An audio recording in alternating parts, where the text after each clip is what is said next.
So. What are you doing? Oh, I hate this. Okay. I was gonna like really go for like a big voice at the top. Okay. Hi, you're listening to Second School, a podcast by two cult survivors who are slowly learning to be functioning members of society. I'm Ben Ford. Wait, what did you send me? That's not my name.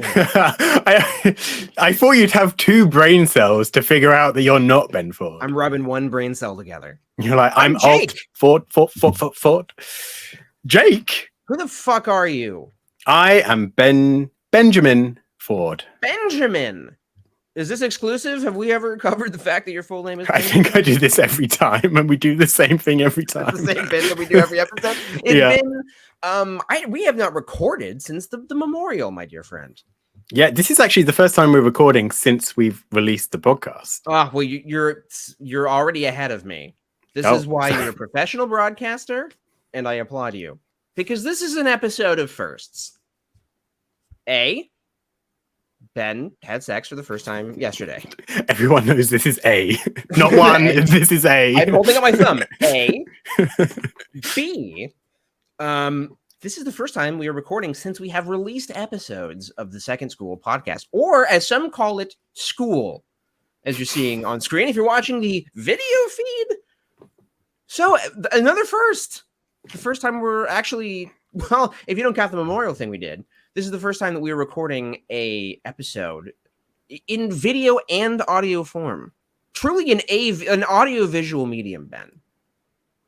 Mm-hmm. This is okay. So here's a lot of times what I anticipate to happen is like I'll say something and you'll kind of yes and it and you'll like volley off of it. But what's happening today is I think you're a little nervous. Oh, really? No, I down immediately and not saying anything. No, see, I kind of thought I don't really know where he's going with this. I'll let him like dig his own hole. So when you asked me something, I was like, I'm just gonna leave you hanging. Yeah, that was my plan. Yeah, well, that's fair. What's our other first though? Okay, there's another first, which is this is the first.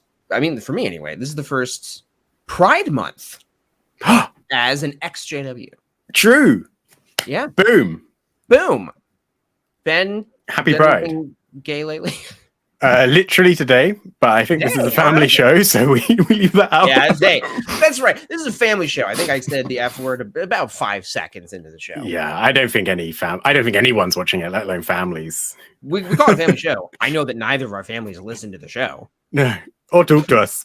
Yeah, for reasons we'll describe later. Hey, we should establish that we're both former Jehovah's Witnesses. We always mean to say that up top, and then we never do. Yes, and we have YouTube channels, and we do this podcast, and that's not we call Jehovah's Witnesses a cult. And but I want to establish that we're both Jehovah's Witnesses. Well, no.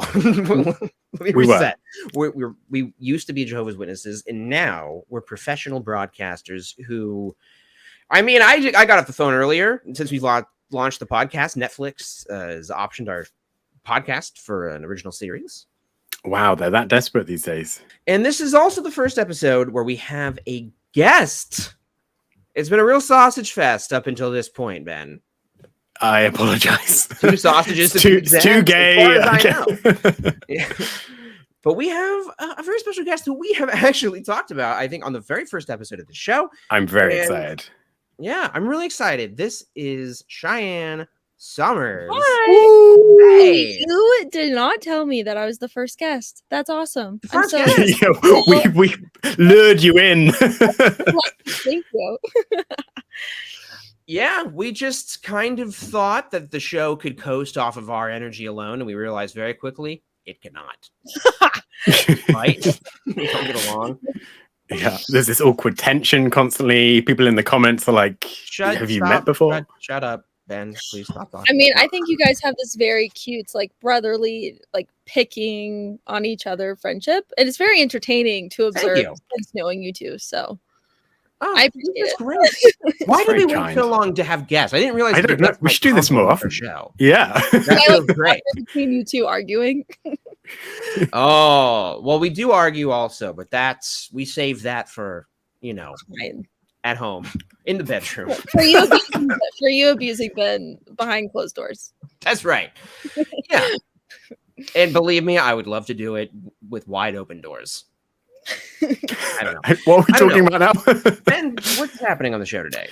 Well, I am quite excited because I think in our first episode, or one of the first episodes, I started rambling on, as I normally do, about my surname, because my surname is still my old family surname. Now, let's clarify something real quick, because you just said the word surname. I have no idea what you're talking about. I'm hearing the word sir, and I understand that because that's what I call gentleman.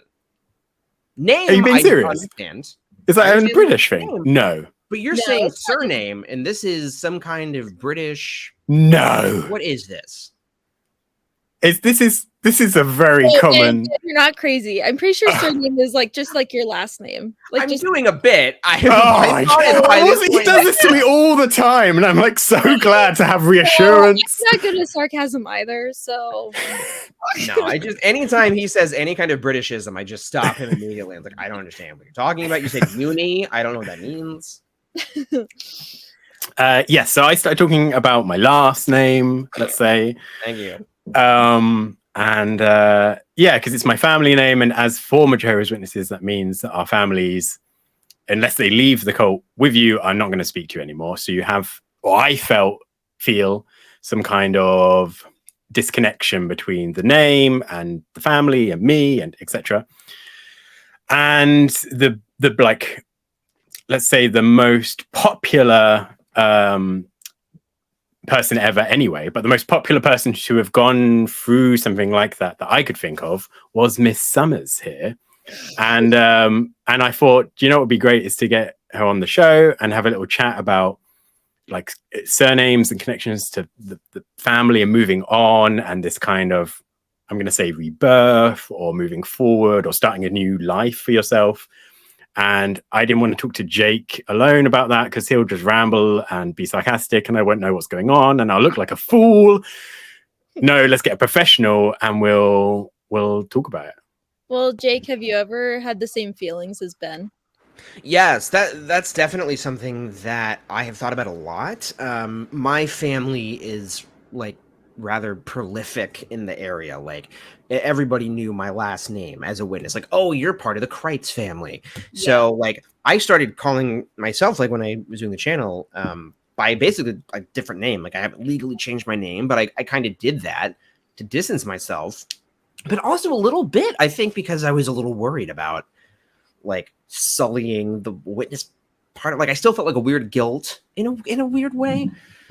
So yeah, you made a video, I don't know, probably about like a year ago or something, that I watched and was like, oh my God, that just resonates with me so much. And we'll put a link in the description. Yeah. Well, we'll see. I don't know. But yes, that has been something that has been on my mind a lot. So you made a video about that. You're also a former Jehovah's Witness. Yes, I left in the fall of 2018. Okay. Yeah. You left around the time when I was waking up then. Okay. Yeah. For me, like, I don't know about you guys, but like the waking up process was such a roller coaster for me. Like I would lock myself in my room. I would watch John Cedars. I would do all this research. I started reading, the Ray Franz book. I started just like going through all the steps, But then I would be like, no. Like, I'm not ready to give up like everyone in my life yet. And then I would like buckle down for a year and then like trick myself back into it. And then I would like revisit it. And I had to keep revisiting it until I finally like could leave. That's really interesting to me. And we want to kind of get your complete journey. So kind of, we just found out talking before we started recording that we actually went to like the same conventions for a while because you grew up in Indiana. Yeah, your wife looks so familiar. I was like, I've definitely probably passed her at some point. Right. Yeah. So were you born and raised a witness? I was, yeah, on both sides of my family. Gotcha. Okay, on both sides of your family. So that's the same with me. Actually, Ben, I don't know if I know this about you. Is it both sides of your family that are my family's so like weirdly complicated that my birth father was disfellowshipped when I was a baby.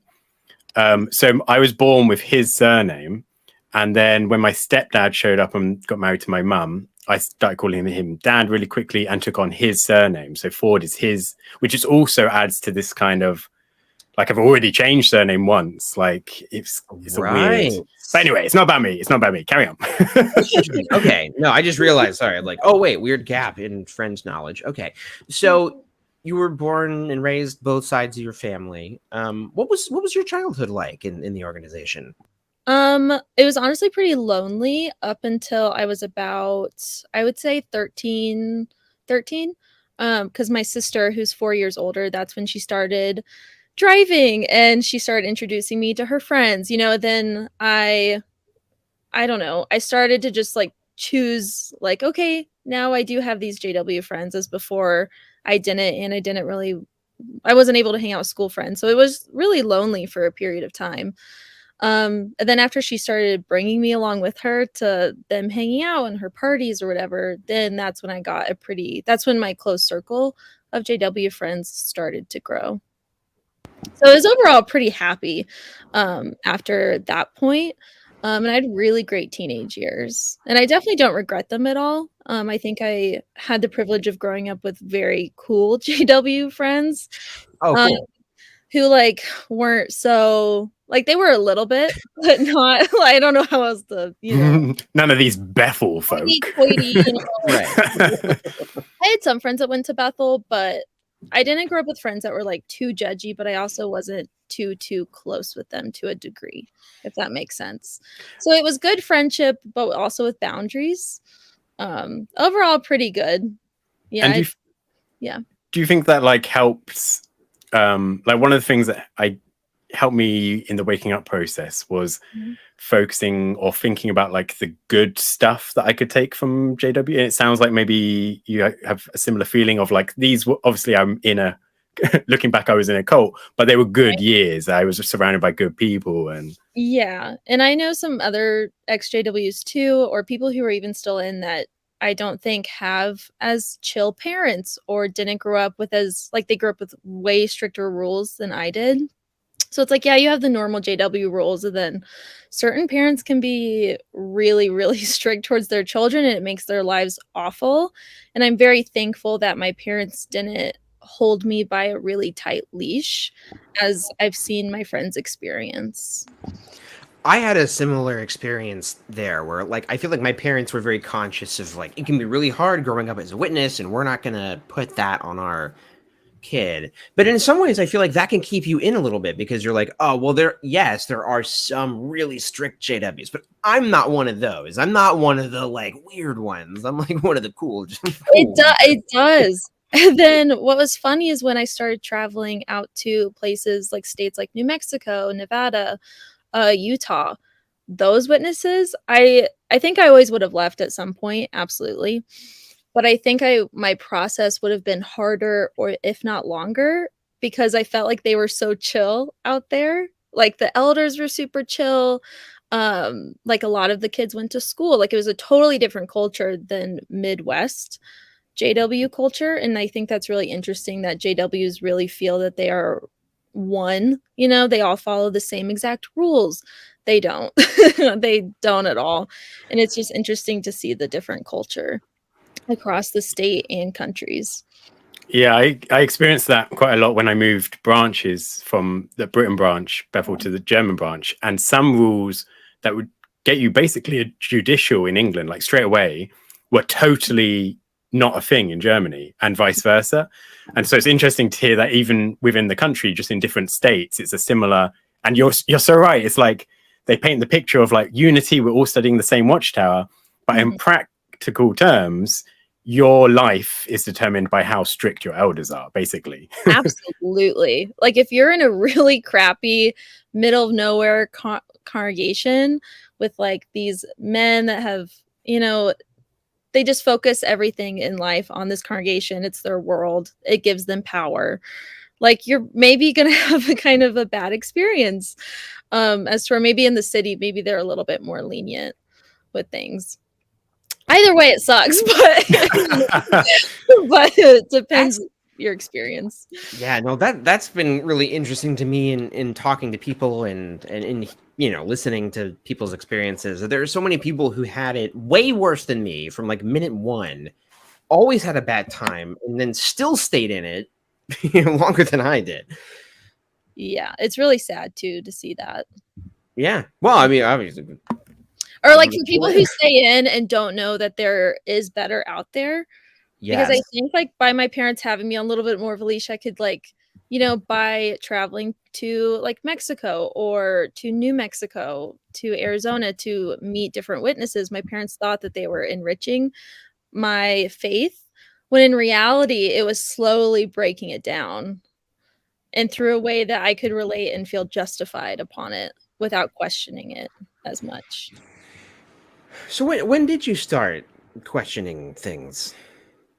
I think, I mean, for a while, probably about 4 years before I left. I mean, I think I always questioned it growing up, but I was really, really into it between like 17 and 19 or 20.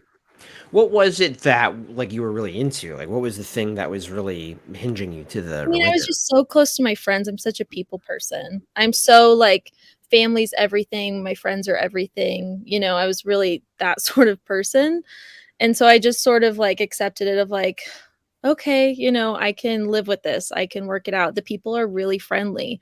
These people are genuine. I did feel like I was meeting so many genuine people. But then when you start meeting genuine people outside of JW2, you start to realize, okay, this isn't just an organization thing that they tell you it is. So it was kind of conflicting for a while, but yeah, I don't know. That's really interesting. One thing that I like to ask people, because I just know when I was starting to research and listen to like interviews, because I was like testing out the waters of like skeptical material, is like I always appreciated when people talked about stuff they liked when they were a witness. Like what did you like about being a Jehovah's Witness? Like part of the culture wise, I liked that wherever I traveled to, there would be people that would take me in that I would know. They would, you know, host me around. You know, you automatically have friends wherever you go. And you get I personally got very accustomed to that, to where the idea of having friends, making friends outside of that was like, okay, now how do I do that? You know? So that was a learning process for sure. And I think the first friend I hung out with once I was leaving, I met her on Bumble BFF, the app, and I cried my whole way home. I was just like, I miss my friends. Like I don't have all these new people. I don't want to get to know anyone. I want my friends, or I want like my core community back in order to feel comfortable of like spreading my wings. Like I wanted that safety net. And then I ordained her wedding a few months later. Oh, cool. Yeah, wow. I mean, it ended up turning into a really, really great friendship, and we're still friends to this day. Oh, that's nice. Yeah, you really just was taking the leap forward for sure, and trusting your process. Yeah, I was thinking about this on the bus. Apparently, I have all these cool thoughts on buses. I was on the bus and I was thinking, like, why can I go anywhere in the world and just show up and as a witness be like, yeah, you're totally, oh, you have the little JW thing. Yeah, I trust you completely. And I kind of realized it's not because like they are the same as you, because like, as we just said, each country and every place is slightly different. It's because it's because the rules, it's the rules that are the same. So, you know, they can't do X, Y, and Z because they'll get disfellowshipped. So they're not going to steal from you because they'll get in trouble. They're not going to harm you anyway because their lives will get ruined. Like, and because there's this kind of structure in place implicitly, I think personally that's why you kind of get this feeling of just showing up anywhere and like they're going to welcome you into the house because they're happy to get to know someone new. You have this rule-based system, whereas post cult there isn't that system. Obviously you have the law of the land, but you don't know what someone is comfortable with or not comfortable with, or what they think about X, Y, and Z. And so because of that, initially it's kind of jarring. And also everyone has established friendship groups. They're not like kind of looking for random people to show up and be friends with, whereas witnesses are like so desperate to meet someone new, not in their 100-person congregation. They're like, anyone, please. So is it really interesting? Your thoughts are so interesting. It's good to have new blood on the show. Well, and it's like, as a witness, your image is so important. True. And so it's like everyone's just very high posture, looking good, talking good, checking themselves constantly. And how I like to think of it is like everyone's in their own hamster ball and they're just like running around. You know what I mean? And it's hard to see clear the other hamster and like the other ball because you just like are guarded by this ball that you're in, you know, if like you're concerned about yourself. I don't know. I just find That's it really good. No, that's really good. I mean, Yeah. like, that's kind of like the scariest thing about making a new friend is like, oh, what if they disagree with me on like this? Or what if there's like, you know, it's like dating somebody. It's just like, what if we don't agree on X, Y, or Z? Or like, what if we don't have anything to talk about? Whereas like when you're in a group like this, there is a guaranteed base of like, we both agree that the most important thing is in life is this. And we will agree on all of these things because we have to, because the minimum requirement is agreeing with all this stuff. And they're not allowed to do politics. They're not allowed to talk about any social issues. So therefore, you automatically cut out a lot of disagreements that you could have with someone. You're not going to be talking about Roe v. Wade. You're not going to be talking about Pride Month. You're not going to be talking about things. You're not going to find out who's a Trumper, who's voted for who, because it's not going to be important. Or it's going to create conflict. And so it's like, oh, we can't have any conflict. Don't talk about anything, you know? So, or even have intellectual discussions with another person. Those aren't even encouraged at all. It's interesting. And even like the weird parts of your shared religion suddenly become bonding things. It's like, oh, have you got any weird ministry stories? Or like, did you ever do something stupid on the platform? And you can just bond instantly because they've gone through the same childhood if they were born in as you. And rather than like, you know, where did you go to school or something? It's a completely different way of life, their childhood. As a witness, it will be, you know what their childhood was like. It's just, is there any variant there? Yeah, I agree. Yeah, like, and there's even just it's the fact that like I remember always saying like, oh, it's a small world in the truth. Like, there's always some weird connection. Like, and that, now of course it's the same way in the XJW community, to the point where like we went to the same conventions and like I don't even So there's always that like kind of weird connection. It's funny.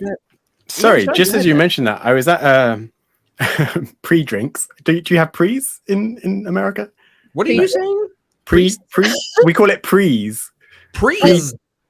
So if you're going out to like, if you're going clubbing or something, it's expensive to buy drinks in the club.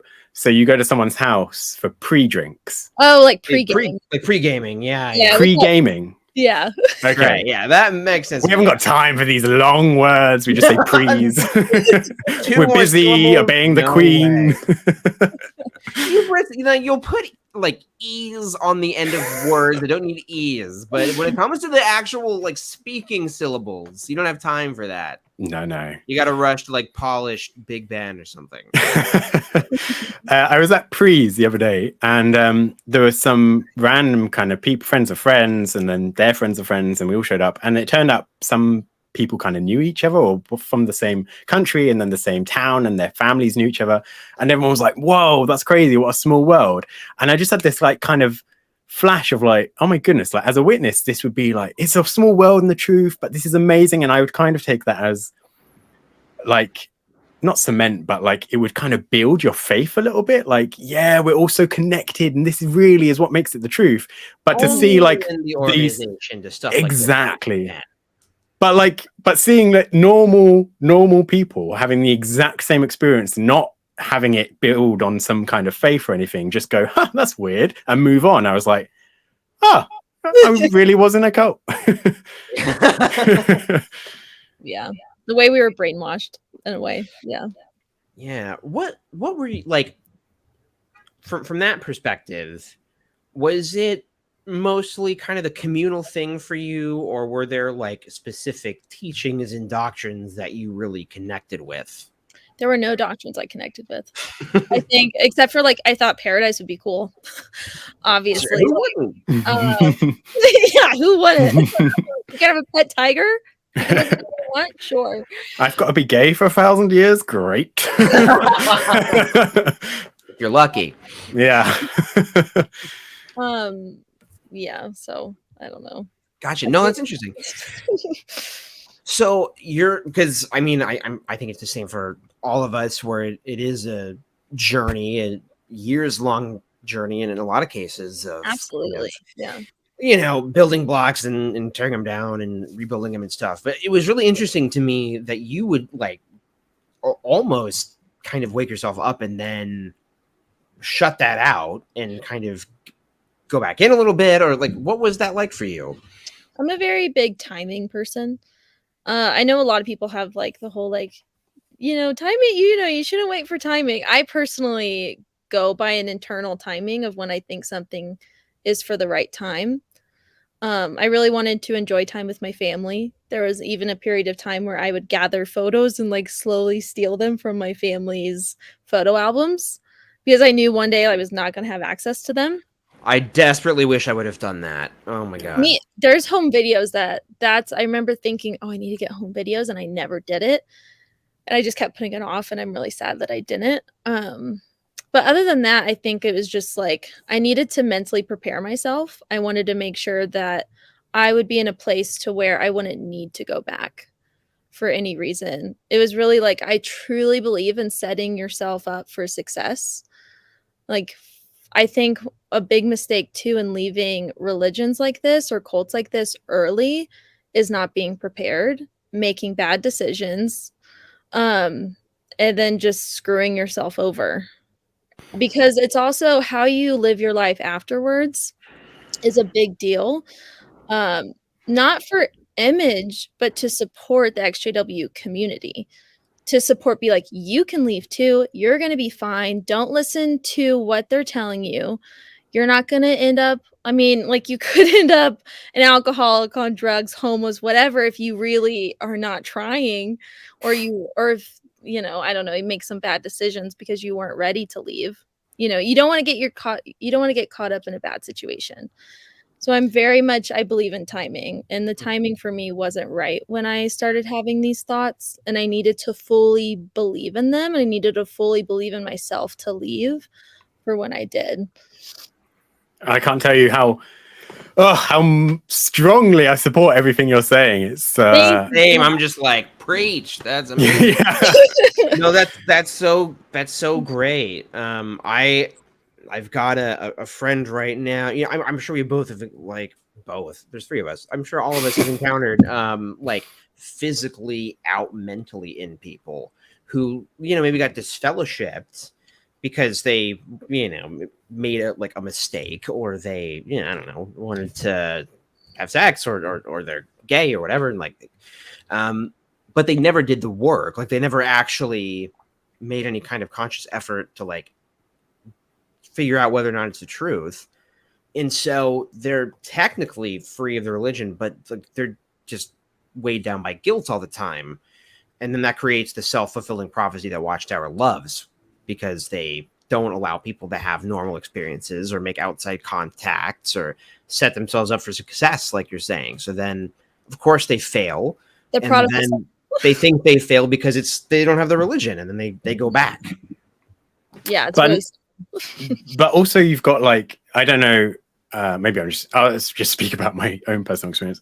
But there were times where either someone does something, maybe if you're in a congregation like an elder or something, and you're kind of mentally out, and it feels like I'm going to shove this down this guy's throat and leave immediately, but you're not set up for success, or that roller coaster you spoke about, Cheyenne, of your emotions going in and out of the religion and out again, and leaving too early, where you just haven't built up either a support network or some kind of plan for your future, inevitably leads to that. So it's not even do you have to be kicked out and still mentally in, but also just not being at that not having things set up and ready just leads or can lead, let's say, ultimately to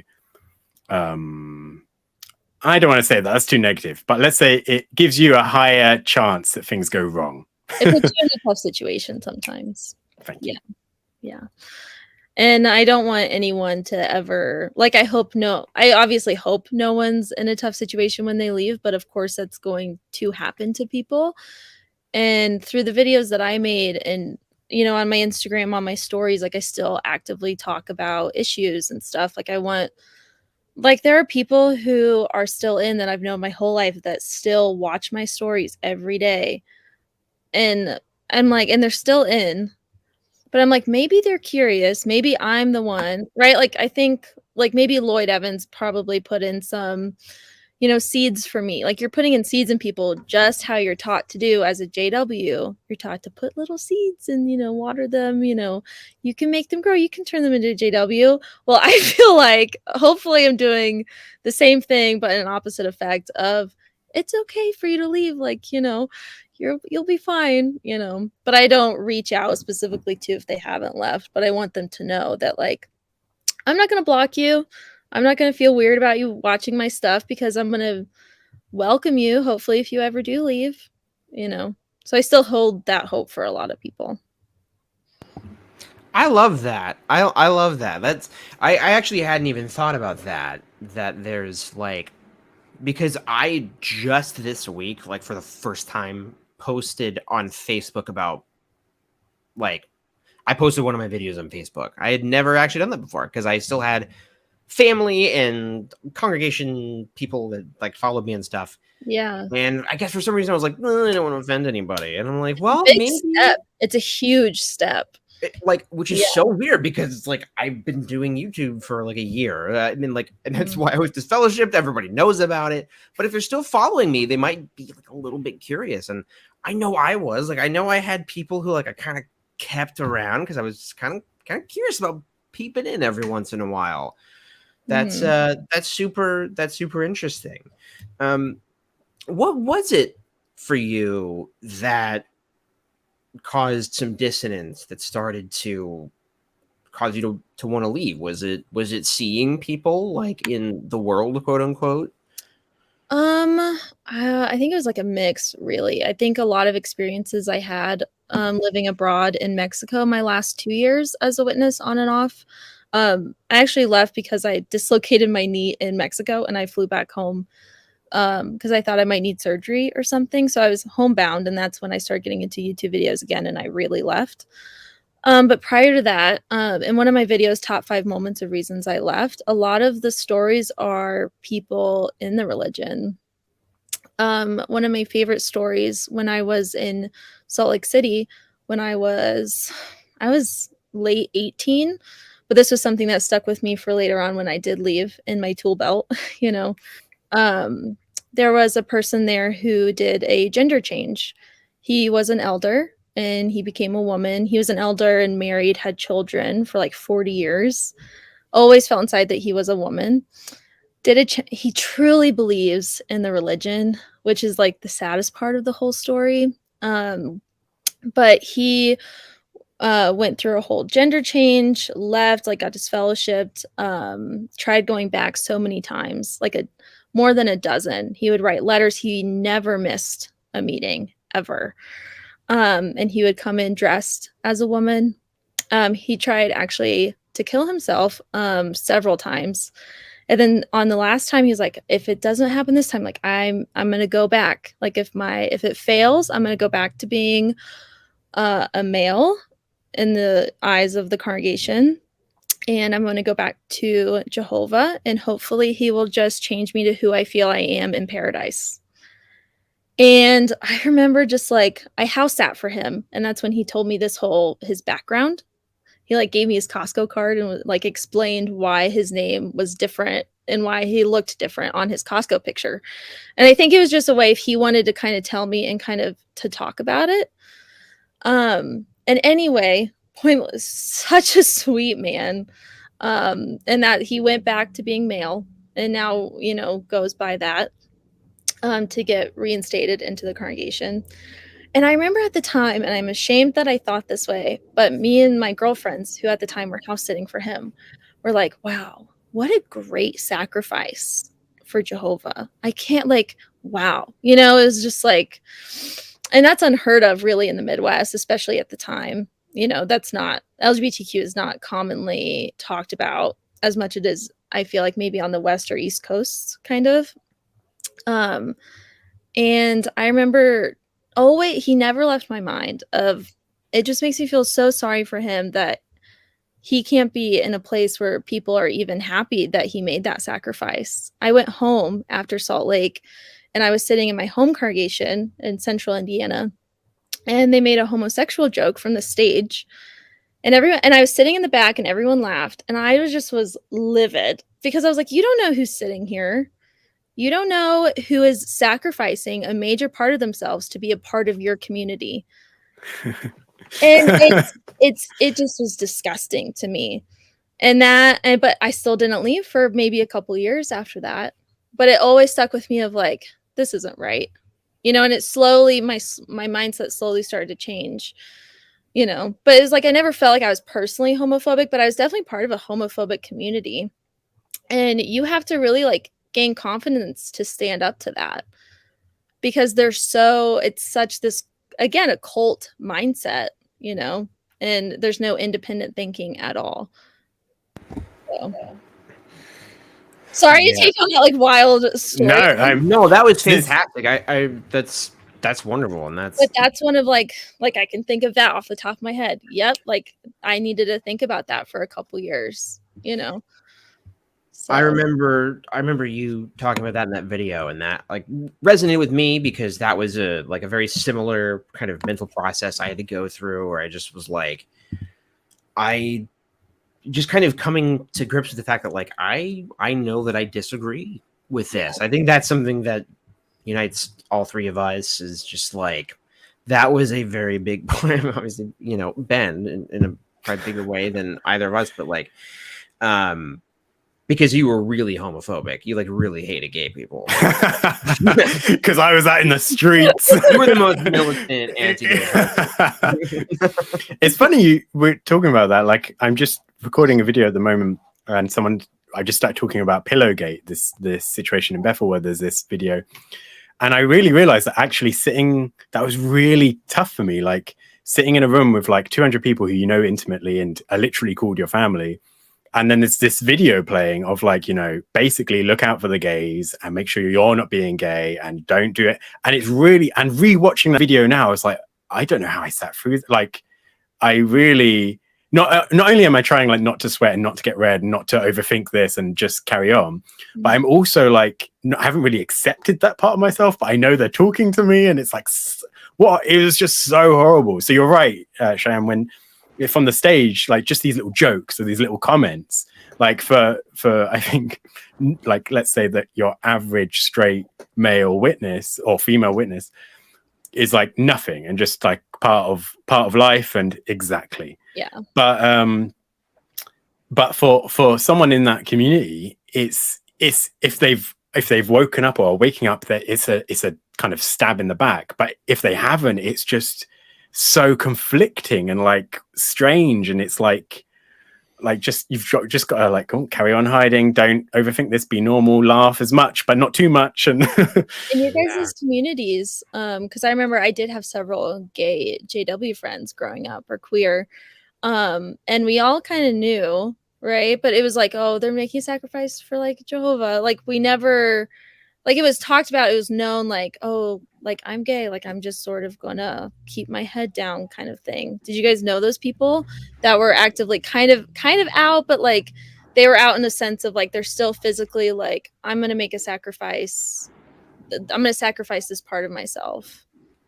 I did, and I had a similar thing where, you know, I'm bi, and growing up with that kind of thing, it was just like, I would also get really upset when like little jokes and like how, like, I mean, I guess it's been a while since I've been to a meeting, but I feel like when I was growing up, like there would be some really nasty comments, like the vitriol that would be spewed towards homosexuality was so much greater than anything else, even though in the same breath they'd be like, now this is mentioned in the same verse as alcoholism and thievery and stuff, and it's like, okay, but you don't talk about alcoholics with quite so much disgust.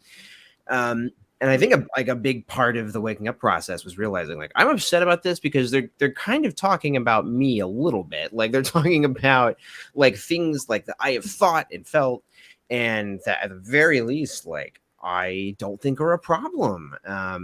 Yeah, I think I don't know about you, Cheyenne, but like I think that's kind of the biggest problem that the organization has right now. Is I think people like who are younger than us who are growing up even more accepting than we were. It's even more normalized, and I just think they're totally screwed.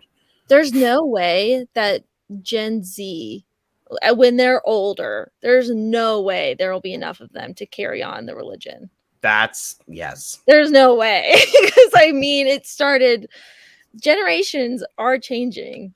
People, the society, there are setbacks, of course, but I mean, in general, it is changing. And people are going to be waking up. But it is scary that they can just like keep throwing out dates and people are going to be like, yeah, it's still coming. It's still coming. And they use the new light scripture for every single change that goes on. And it's old. It's tired. It's so interesting. Like in Bethel, people would be, like one of my very close friend or ex-friends would say, you know, like, obviously, like I had like some difficulty when they changed the generation teaching. Like if they ever changed that, I think I would really question like what things. And I on the one hand, I'm like, yes. And then on the other hand, I'm like, would you though? Like, is it not just going to be really easy for everyone in the congregation to go, oh, we were wrong about that and carry on? Like, is there going to be this big exit that we kind of expect would happen? And it's not even because they're never wrong. It's not like we were wrong about this. It's the improved, refined understanding. Yeah. It's all like we needed that wrong thing to get us to this correct thing. Like you're never really wrong because it's just that you're on the path to the increased light. Yeah. I'm with you. I think that Gen Z is gonna like completely fuck up this religion because like they're too gay. These Gen Z, too queer. No, they're just more like enlightened and exposed to parasocial relationships with people with so many different backgrounds, and they're way more unapologetic. I think. Yes. Yeah. I feel like I was just taught and raised to be such a people pleaser. And I don't think Gen Z, with all the resources and the culture that they are growing up in, I don't think as many of them will be as much as people pleasers. And I think that they'll have opinions and express them way more than previous generations. That actually kind of, I think, leads nicely into the question of identity and like reclaiming your name and stuff, because such a thing to overcome that I still struggle with is just any kind of like self-positivity, because anything that you feel good about that's like you being haughty or like seeking great things for yourself, or not being humble. There's so much talk about all this new generation. They're all obsessed with themselves and self-gratification and blah blah blah. So how have you like rediscovered yourself in like your own identity as a individual after leaving? That's a good question. Figuring out that I'm a lot more passionate about a lot of topics that I wasn't allowed to be passionate about as a JW. What are you passionate about? Like politics, obviously human rights issues, just like knowing what's going on, and sharing, just like having an opinion of like, hey, you should read about these things. They're important. And one of the first friends I met after leaving JW, she is Russian Jew and she works in news. Very forward person, one of my best friends. I love her to death. And when I met her, and I was right when I left, right after I met the girl that I ordained her wedding, I met Elisa. And she hit me. She was like, what do you think about this? What do you think about this? Do you know what this is going on? And it was around the time, I think that following summer was like BLM, my first Pride, you know, like all these things. And she really guided me as far as like, hey, it's okay that you don't know about like specifics about these issues, but like here, you know, like do your research, have an opinion about it. And that was such a gift to me of, you know, kind of like a guide of like, oh, you're right, I should care about this world that I kind of live in. And definitely certain things are out of our control, but it's good to be informed. I think for sure. So I went to my first Pride that year actually too in 2019. And I remember I lost, I think like 800 followers on Instagram that day that I posted that I went to Pride. And I remember just like people just being, it was like, they just thought it was so wild that I could go to something like that and support that community. And it's just, I don't know, just having an open mindset. Like I'm very just going with the flow of like where energy takes you and developing yourself. You know what I mean? I don't know. And I have hobbies now too that I felt like I couldn't have as a JW. I felt like, so I have to be out in service. I have to go to meetings 2 times a week. What am I doing when I'm not in service? Am I studying? Am I doing my personal study? Am I doing my family study? They preoccupy your time so much. And I realize how much free time I have now as an adult. And how do I choose to fill that time now that I am not obligated to fulfill it to a religion? It's liberating, really. Yeah. And so obviously all of these passions and these hobbies are completely different to your former self. So my question is like, obviously you're the same person, but do you feel like a new person, or do you view it like I've refined myself, or I've honed in? Like, how do you feel about that divide? So I kind of have this, I'm a big fan of like Michelle Obama and like she didn't know like her, I wouldn't even call it a memoir. I don't know, her book Becoming, like the main theme of that book is that we are constantly becoming. You're always the same you, but you can evolve and change. You are never obligated to owe anyone an explanation if you decide to change something about yourself or to explore yourself. That's empowering yourself, is to constantly become, you know. So I think my teenage self would be really proud of me. I don't feel that I'm as a different person. I feel that I'm just a more evolved person. Nice. Yeah.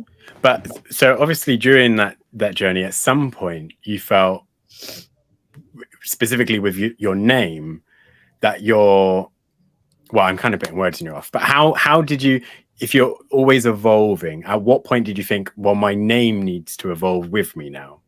Yeah, I think it's also evolving to realize the change in JW culture of that. I think like losing my family, obviously that's a big reason. And, you know, my parents were divorced. My mom's been divorced a few times. So even growing up, I didn't even really know if I wanted marriage in my life at some point for my personal journey. And I always questioned that for myself. And I said, if I ever get married, I want to keep my last name, because I saw my mother go through so many identity crises that I never wanted to go through that. And for all that of changing it to a man's name, which, no offense, Jake, I know you're married. Take my name. And I think it can be a beautiful thing to share a last name. I really do. I see the beauty in that. And I can like acknowledge that.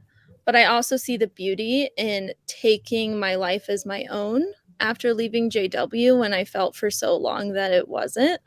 And I think it's too like evolving into becoming a strong person that knows her identity, that is not afraid to make my life my own.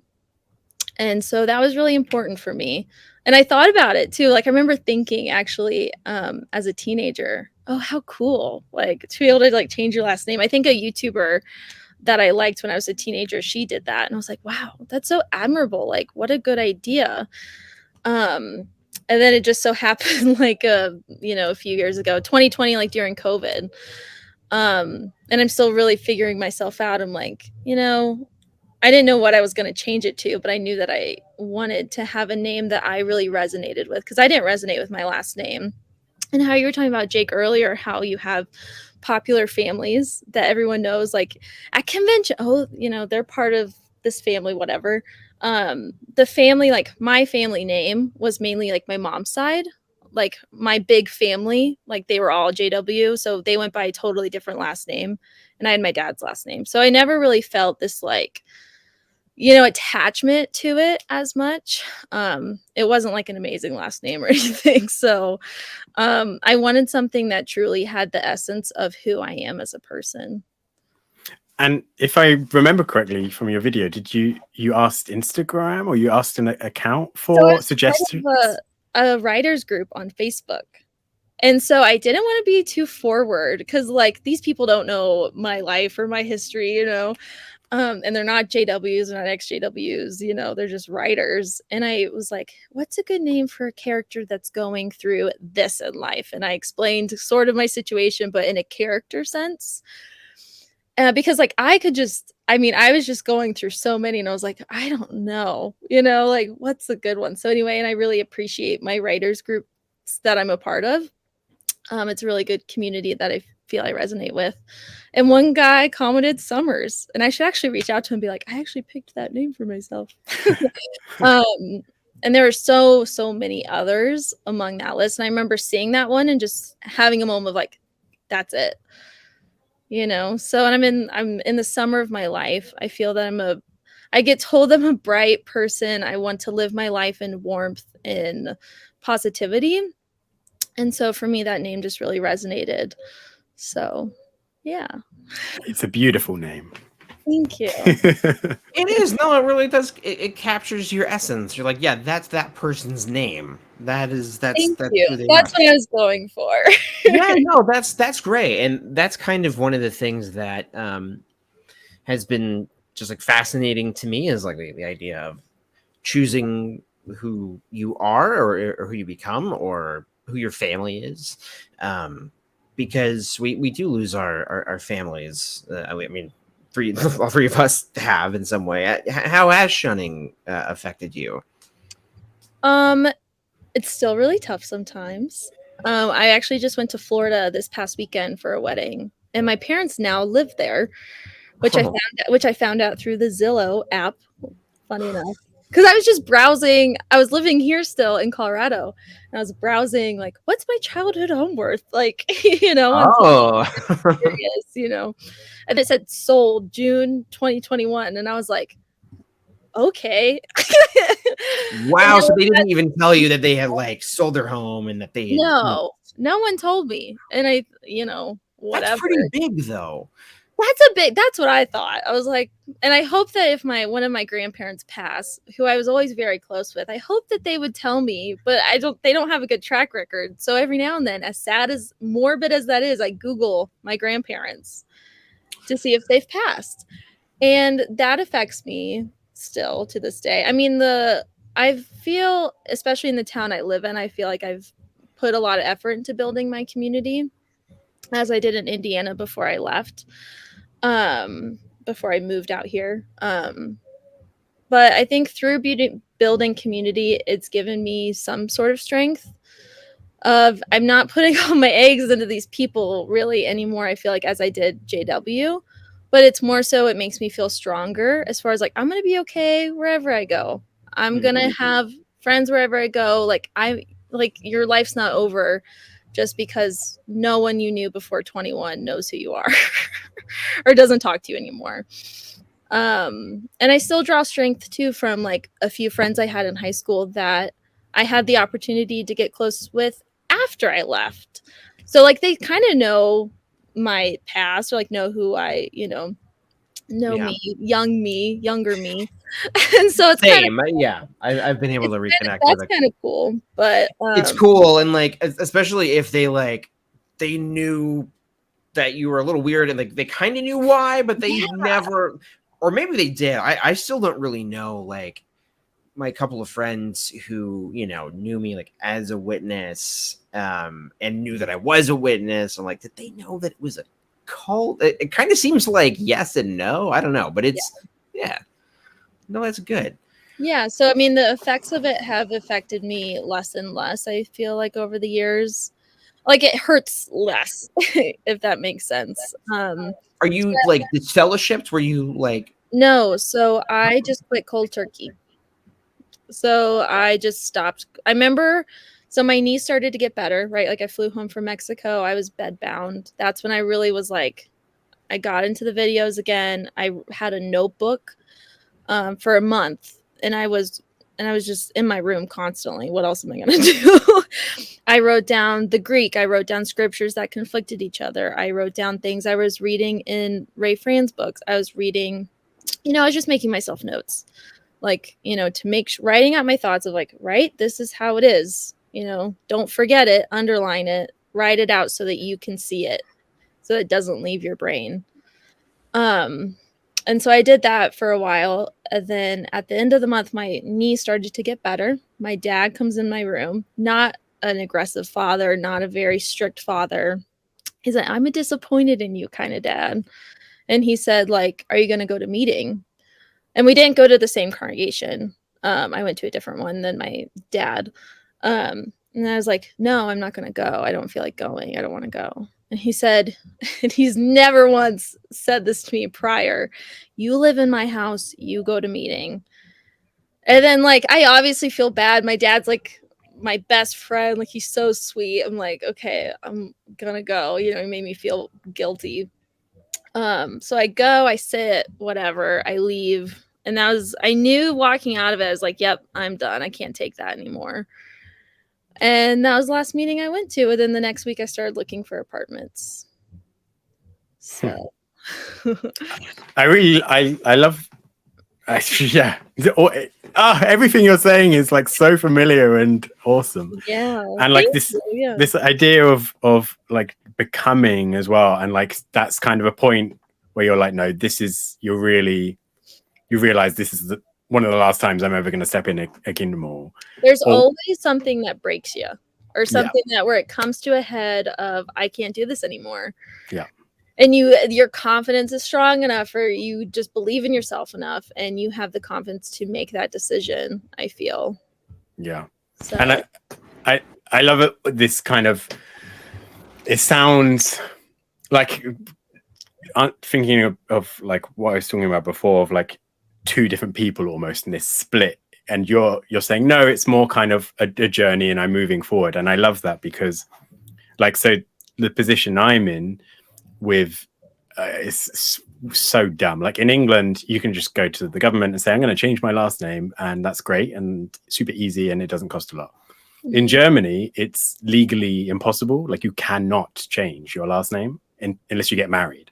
Oh, wow. So because of the position I'm in, like I have residency there through Bethel, or through my Bethel time, and I have a British passport, I think I think I can't, or at least would really complicate things for me to have a different name now. Like I'm kind of stuck with it. And so that's kind of been, it's not irking me, but it's kind of been on my mind. Like I kind of was thinking about doing that, and now I don't think I can. But like just listening to you is like, well, it doesn't really matter so much anyway. Like the name is not like tying you to something. You are who you are, and you're becoming this new person anyway. It doesn't matter what name you're attaching to. Change with that. Yeah. Right. And I honestly thought I was like, I can just wait till I get married, I guess. And like, and then I was like, that's silly, I don't know. So I just really wanted to like take that step. And I think there are laws in the US anyways, to where if you go buy a name for like 7 years or something, then you're entitled for that name. I don't know if there's laws like that in the UK or in Europe at all, but I don't know. As long as you like can go buy something, or I don't know. Do you think do you have a name that you think you would change it to? Or is it just like this like idea of like you want to? So he was telling me off mic that he wants to go by Kenobi. So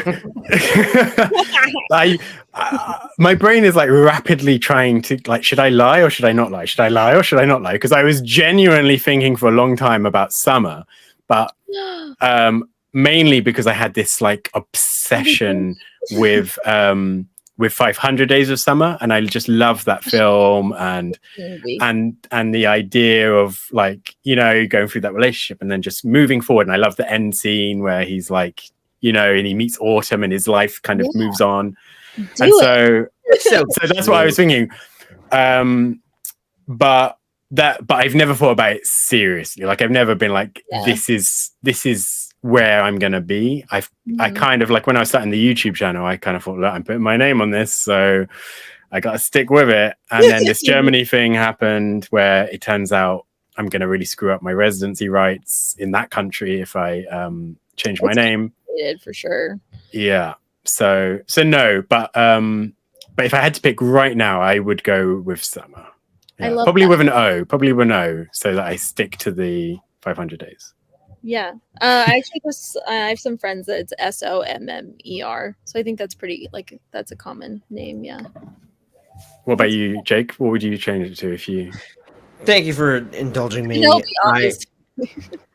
Well, you know what's interesting? I've been going by Jake Vaughn since I started the like channel and stuff because that's my middle name.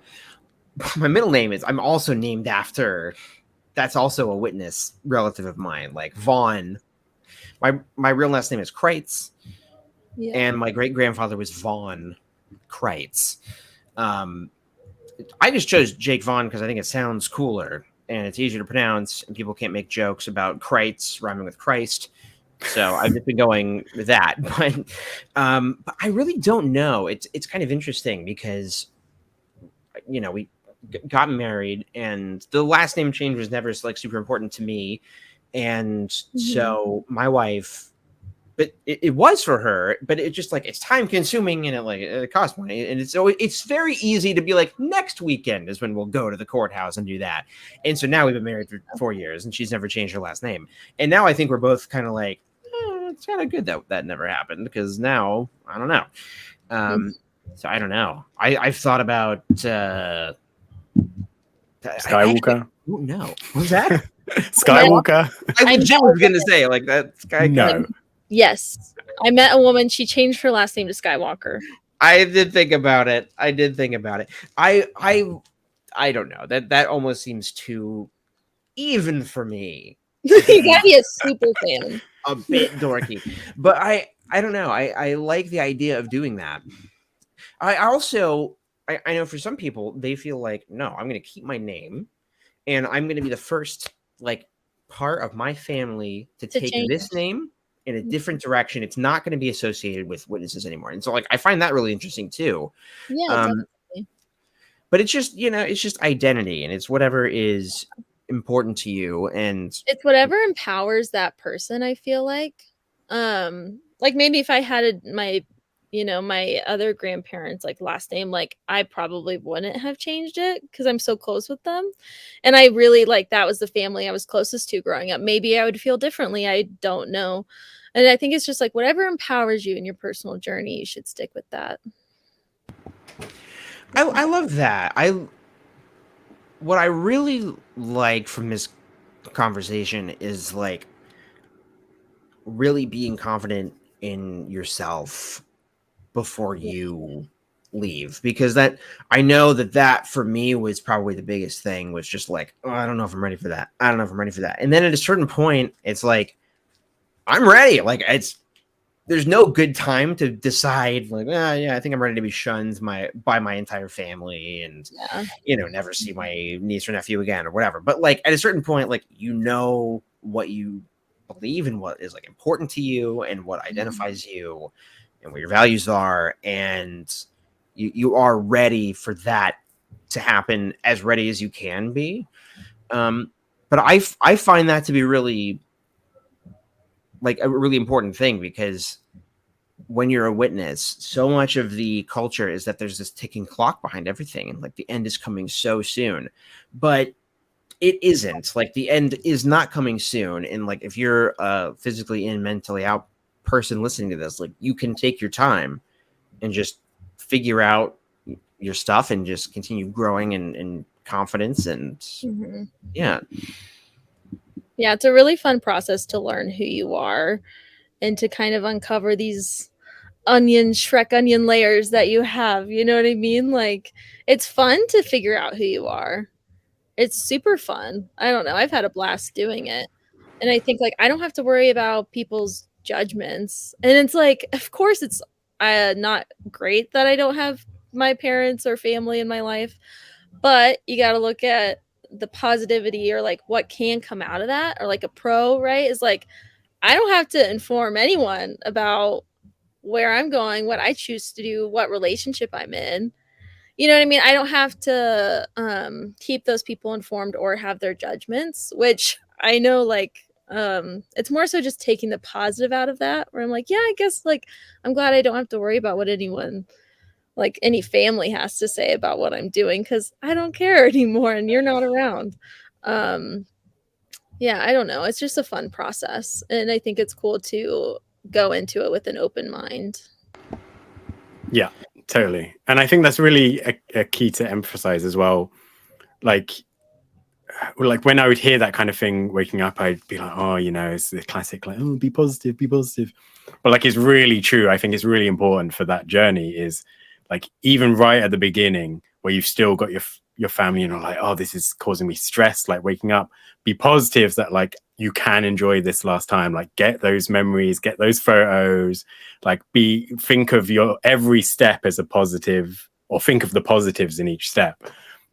Because that's really what will see you through that process. If you focus, you know, we all had those low moments where you're like, and let really yourself struggling. feel them. Yeah. And it's like so important that you do not just like push it aside, you know what I mean? But it's important that you feel them when it does hit. And I think like, I think I've talked about this on one of my videos, but like how grief is like this big box, and there's a big ball and there's a button at the bottom, and that button is the grief hitting.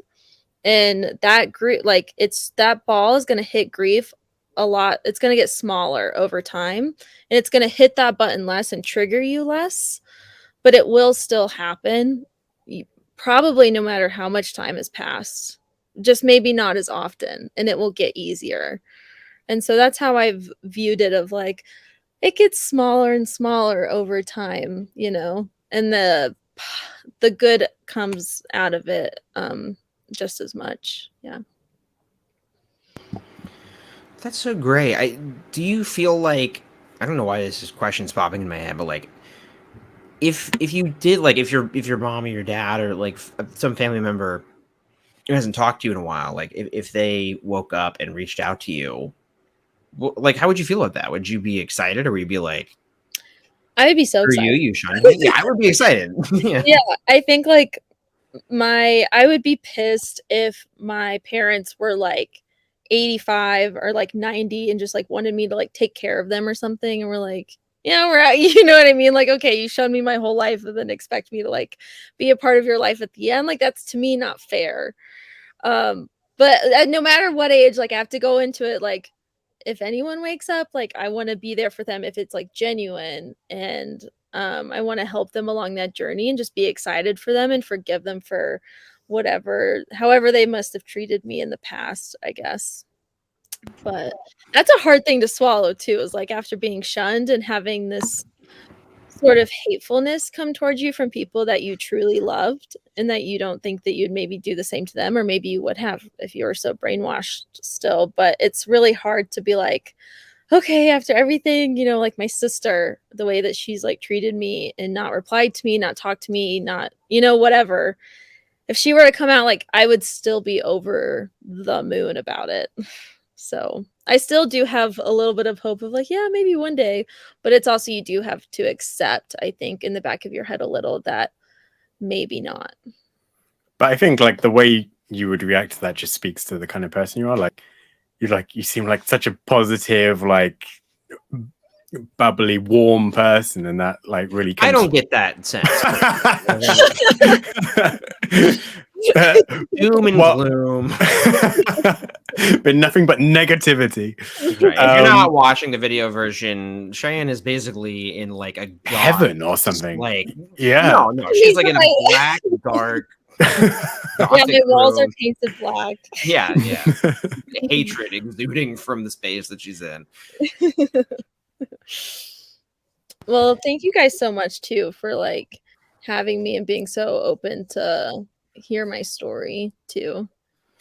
No, this is so great. Thank you so much for coming on. This has really been wonderful. And I just I don't know. I have a lot of young people like reach out to me and will like say like they feel trapped at home. Like maybe they're still like they have to live at home with their parents right now, and they just feel like stifled and freaked out. And I think it's like a really nice. I don't know, like what I love about like following you on Instagram and stuff is just like it's so positive, and it's just nice to see somebody thriving. And it's also nice to hear that you can get to that point while also taking your time to feel comfortable getting there. Like there's not that rush. Yeah, absolutely. And I'll be the first to admit, like, I definitely have my off days. I definitely have my sad days. But I think the happy ones definitely outweigh the ones where I feel really down about it. So, and it really is too, you just gotta keep going.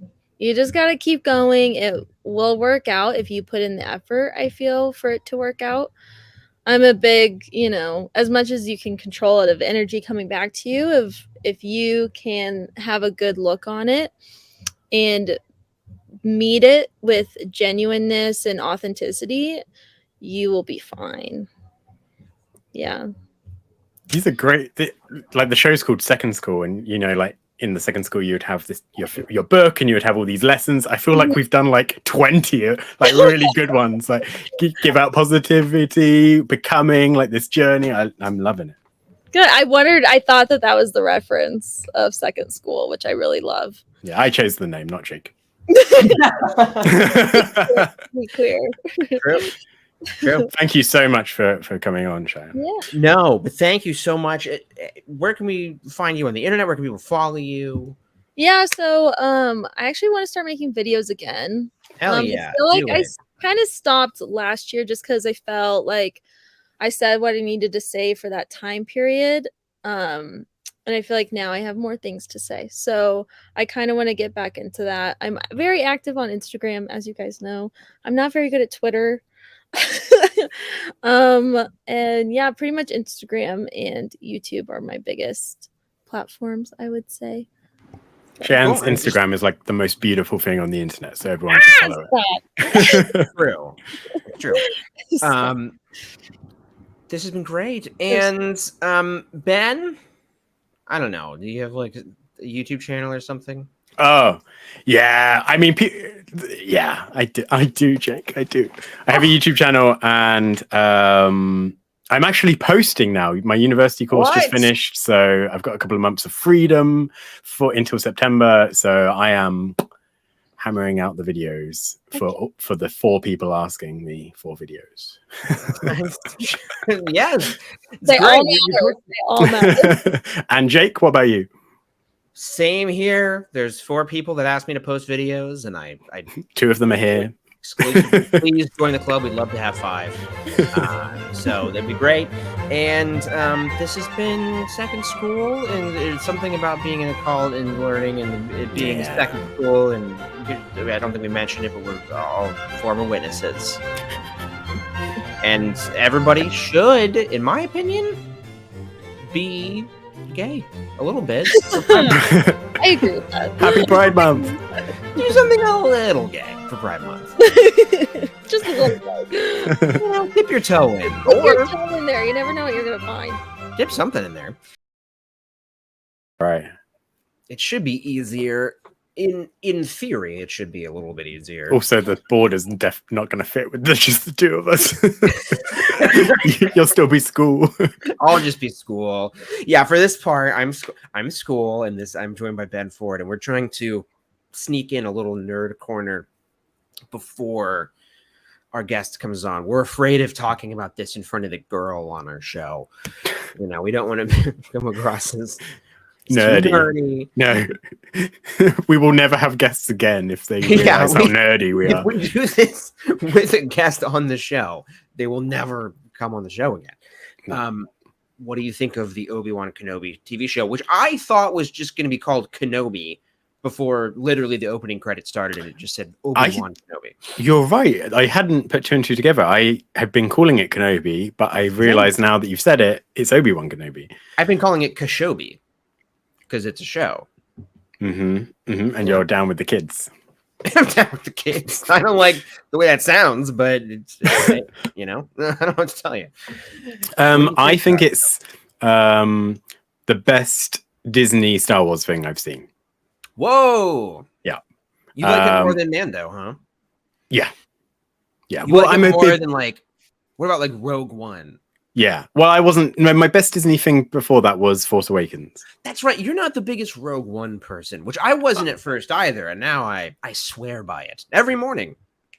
Every wow. Yeah. I just walk by my Blu-ray and I say, "God damn it, Rogue One, you're a good movie." And then I'm 10 minutes late today, but gonna be 2 hours. There are times where like I'm walking to work, I'm like, I forgot to swear by Rogue One, and I turn around and I come back and yeah, so that was my favorite, but this is miles ahead. I think because I'm a big prequel fan. So just seeing Ewan McGregor on screen, seeing planets finally from the prequel trilogy again on the screen. We have. Excuse me, Alderaan. Oh, good call. That's right. I always forget that Alderaan is in Revenge of the Sith for about 0.5 seconds, but it's there, baby. Well, and I thought for sure that what is it like? And Mustafar. What's the? Oh, we did see Mustafar. That's right. But we have seen that a couple times because it's in Rogue One and it's in Rise of Skywalker. True, but both of those are crap. Yeah, well, that's debatable.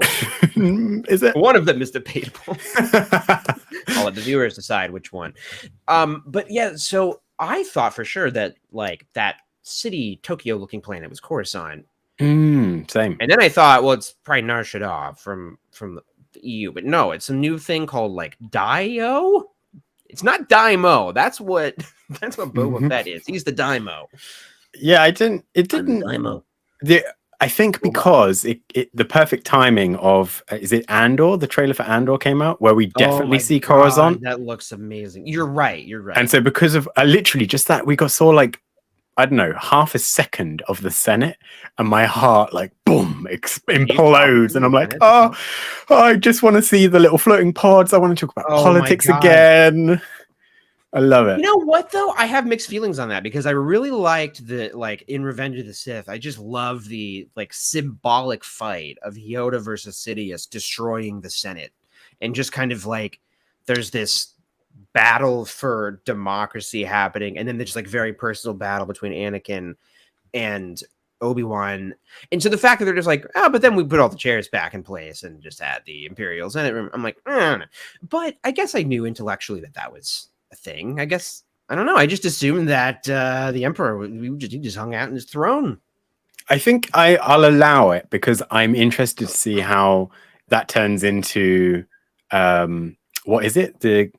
It's like a throwaway line in the in episode 4 where it's like, yes, we've dissolved the Senate. And now it's, that's right. We've dissolved the remaining outlying systems or something like that. Right. So are we going to see like the start of that in Andor? Like these snap. Good call. Yeah, that's a great. That would be great. See, like is it Mon Mothma? Mon Mothma. That's like to see her go into hiding and then show up again in is it Return of the Jedi? She shows up in. Yep, I'm really excited about that. Mon Mothma is like one of those characters that's like a huge part of like the books and the comics and stuff, but it's just, you know, obviously only in Return of the Jedi for about 2 minutes, and then in deleted scenes from Revenge of the Sith, and she's in Rogue One. But I really like that. I think it's like no, it's not Gwendolyn Christie. That's who plays Phasma.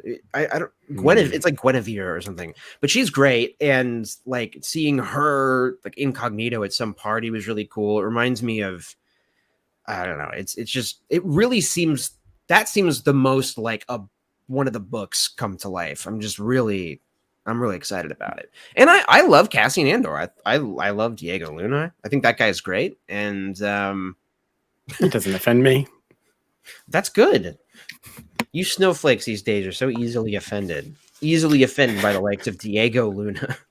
I was surprised that he got his own series, if I'm being honest. I mean, of all the characters that we haven't seen. True. But like, I mean, like, I don't know. I don't know what else they could do, but what was I thinking? Do you know what I actually want from them? I'm going to call this. I think they'll do this at some point. Maybe it will take 20 years. I don't know. I want kind of the Finn story that we didn't get, but not Finn. And I want to see a stormtrooper slowly realize that the Empire's crap and then join the rebellion or something. Actually, I think that would be a good Disney Plus show for Finn. It's just filling in the gap of his journey from like before Force Awakens to like where we meet him on Jakku at the very beginning of that movie. That would be great. That would be like for me, the sequel era needs that stuff. It just needs all the stuff that the prequel era has gotten with like the Clone Wars cartoon and stuff like the Obi-Wan show. Yeah. Which, by the way, okay, we got to talk about the Obi-Wan show. People are mad about Baby Leia. Yeah, I don't know why. Bad take. She's fine. I don't like the chase scene. Good, actually. The chase scene is crap. I completely agree. Talking about. I see this clip of a guy running into a tree, but I didn't. It didn't stand out to me when I watched it at first. But I might have just been tired or something. Yeah, it did stand out to me. I was like, this is a bit crappy, but it's like, I don't know, a minute of screen time, and even in the watching of it, I was like, you can forgive this. It's a TV show, and it's a little bit of a time fill. Some dorky, clunky thing. Exactly, like the stupid things, the speeders in Mandalorian that I didn't like either. Oh, the Boba Fett. Yeah, show. But I think both of these things, actually, in story, like I don't have a problem with these colorful speeders, and I don't have a problem with a forest scene. I think it's just the way it happened. Like they looked slower than I would have liked on screen. The execution is a little weird. Exactly, and the chase scene looks a little bit crappy. But if you just kind of in your head fill in the gaps, like I know, I kind of felt the same way. But I actually really like the child actress who plays Leia, and I really there's a lot of little things that normally I would be irritated by, like the fact that Obi-Wan bought Luke his little spaceship toy that he plays with in A New Hope. That's the kind of thing that normally I'm like, wow, what are we doing here? But I love that. I was like, oh my God, he's the one who bought Luke the toy. And that's like a little detail that's great, because where the hell did Luke get a toy on Tatooine? Like what? Like Aunt Beru and Uncle Owen don't seem like the gift giving type on Life Day. Witness parents a bit. You're not having that space toy. Satan doesn't like space. Work 2 more harvests, and then you'll get to go to the academy, and you'll get 1 toy. He's just there sitting through like convention after convention. I don't like this. I don't want to learn about farming. He's taking notes, but he's actually doodling, X-Wings. Anyway, this last episode, at the time we're recording, is where Obi-Wan is like immolated, as Anakin was on Mustafar. Darth Vader drags him through the fire. Oh yeah, the fire. And here's the thing. People are upset about this because they're like, why didn't Darth Vader just walk around the fire after he and Cheyenne, we have to finish talking about this really dorky thing we're talking about before we let you on. It's really this is so embarrassing. We thought we would get this out of the way before people showed up.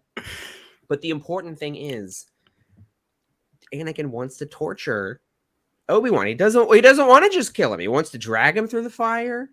He wants to choke him out a little bit. Yeah, I like the scene. I'm on board. I don't know why people are complaining. That's right. Anyway, that's not important. That We're at